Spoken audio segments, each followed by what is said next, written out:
What's happening everyone, my name is Alex and welcome back to a new review. So you have about $150 to $200 and you really want a Samsung phone, so what could you possibly buy? Well, you could buy the 2018 Samsung Galaxy Grand Prime Pro, and this phone is also known as the 2018 Samsung Galaxy J2 Pro. So what do we get for that money? Well, first of all, we get a 5-inch Super Amoled display, but with the resolution of 960 by 540. And 960 by 540 in 2018, We also have the Snapdragon 425. This is an entry-level CPU clocked at 1.4 GHz. We have 1.5 gigs of RAM and 16 gigs of internal storage. Out of that internal storage, we only have about 11 gigs left, and even though the phone can take an SD card, that SD card cannot be used as internal storage. So you can still store pictures on it and music, but you're not going to be able to install apps onto the SD card. The phone looks like a cheaper version of the Samsung Galaxy S7, but we get a plastic frame, we have a plastic back, the back is also removable, and we have rather large bezels all around the screen. So on the front, all the way at the top, we have a front-facing flash, and I guess that's a nice thing to have. We also have a couple of sensors and a 5-megapixel front-facing camera. If you have plenty of light, the picture quality is decent, but as soon as you don't have enough light, of course the picture quality decreases quite a lot. The colors on the screen look great, the viewing angles are very good as well, but that screen resolution is quite disappointing, and to be honest, for this price you can get a whole bunch of other phones that have a 1080p screen. So very disappointed about the screen resolution from this device.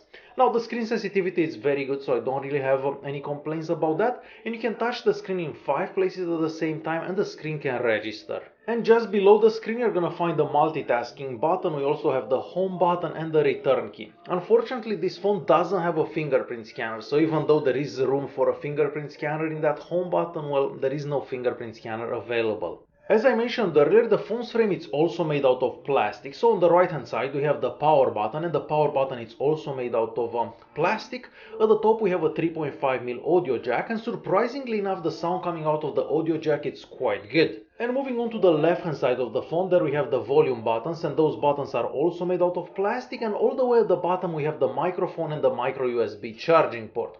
So this device supports OTG, so you can plug in any USB stick and the phone will be able to read whatever you have on that USB stick, but it doesn't support fast charging, so charging this phone is going to take you close to 3 hours. And we're moving on to the back of the phone. So as I mentioned earlier, the back is made out of plastic and it's also removable. And on the back there we are going to find the 8-megapixel camera. We also have the flash and the speaker. And the positioning of the speaker is kind of awkward. So that speaker doesn't get that loud, and every time you place the phone down on a desk or on the bed or anything like that, you can barely hear the speaker. So you kind of have to lift up the phone if you want to hear the speaker. So it gets quite annoying at times. Alright, so if you remove that plastic back, you have access to 2 SIM card slots, the slot for the SD card and the removable 2600 mAh battery. The battery life is not horrible, but it's far from the best that I've seen. So you're gonna be able to make it through an entire day and get about 5 to 6 hours of screen on time. And now realistically I've seen phones around $100 that can go for about 10 hours of screen on time on one charge, so the battery life is just average. Now I have to say that I was very surprised about the picture quality from that 8-megapixel rear camera, because this is an entry-level device, and with entry-level device you never get good cameras. Well, the camera on the back of this phone is surprisingly good. With plenty of light, the pictures are super sharp and very vibrant, and I was not expecting this, mostly considering that this is an entry-level device from Samsung, so I was quite surprised to see how good the pictures turned out. Now, it takes a while to focus, but if you keep your hand very steady, you can take some really good looking pictures with this phone. Even in low light, the picture quality is surprisingly good for an entry-level device. Now, it takes much longer to focus whenever you're taking pictures in low light, but if you keep your hands up very steady, you can take some decent looking pictures. And of course, all the pictures that you've just seen were taken with this device. And we are moving on to performance. So this device is running Android 7.1, but we have TouchWiz on top of that Android 7.1.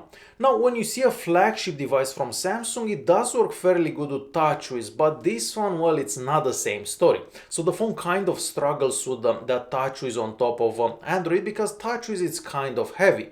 So the scores that we are gonna get on the Antutu benchmark and the Geekbench 4 are also kind of low. The first thing you're gonna notice is that multitasking doesn't work that well, but I guess we only have about 1.5 gigs of RAM and that's kind of normal. So you can only keep a couple of apps running in the background and all the other ones are gonna be closed. And if you like keeping apps running in the background and just going back to them, well, you will get annoyed because all the apps kind of have to reload. Opening apps, it's not the fastest thing out there either, so it takes a couple of seconds after you press the icon for the app to load. Now after the app loads, it does work okay-ish, and I'm saying okay-ish because if you have apps like Facebook or Twitter or anything like that, you're definitely gonna notice some lag whenever you're scrolling up or down. Chrome works decent if you give it a few seconds to load, but if you're in a rush, this phone is not gonna be for you. On the YouTube app, the maximum resolution is 480p, which is very disappointing, but all the videos do seem to work good at that resolution.